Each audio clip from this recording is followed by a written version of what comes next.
தமிழக வெற்றிக் கழகத்தின் தலைவர் விஜய் அவர்கள் சொன்ன வாக்குறுதி என்னவென்றால், இது ஒரு புதிய ஆட்சி முறை, புதிய ஆட்சி, உங்களுக்கு தமிழர்களின் நல்வாழ்வு அந்த மாதிரி சொல்லி லாஸ்ட்டில் வந்து பழைய காப்பி பேஸ்ட் மெத்தடு ரூ. 1000 கொடுத்ததில் ரூ. 2500, ஒரு சிலிண்டர் கொடுத்ததில் 6 சிலிண்ட்ரு, அதுக்கப்புறம் ஃப்ரீ பஸ்ஸு, அதுக்கப்புறம் லோன் தந்த 10 லட்சத்துக்கு பதிலாக 25 லட்சம் இருக்கிற திட்டத்தை உருவாக்கிறானுங்க. பழைய திட்டத்தெல்லாம் பட்டி டிகிரி பார்த்து அமுச்சு வச்சுக்கிறானுங்க.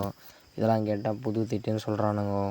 அதே மாதிரி இப்போது ட்ரெண்ட் என்னென்னா, தலைவர் சொன்னது வந்து என்ன வார்த்தை, முதல்ல வந்து எனக்கு வந்து சுயேட்சையாக நிற்கணும், சுயேட்சையாக ஆட்சி பிடிக்கணும்னு சொல்லிட்டு இப்போ கூட்டணி போட்டார். கேட்டால் சிஎம் பவர் வராதுன்னு சொல்லுவானுங்க.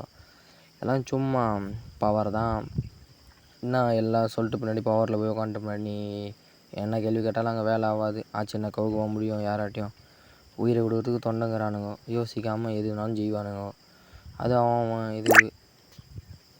இப்பொழுது டிவிகே கூட்டணி யார் யாருன்னா, காங்கிரஸு, விடுதலை சிறுத்தை, கம்யூனிஸ்ட்டு, இதில் தான் 2 எம்எல்ஏ சேர்ந்துக்கிறானுங்களாம். என்ன பண்ணுறானுங்கன்னு தெரில. அங்கே மொத்தம் தமிழ்நாடு குடிசைவரை நோக்கி போய் கொண்டிருக்கிறது. எப்போ தமிழ்நாடு கவுருன்னு யாருக்கும் தெரியாது.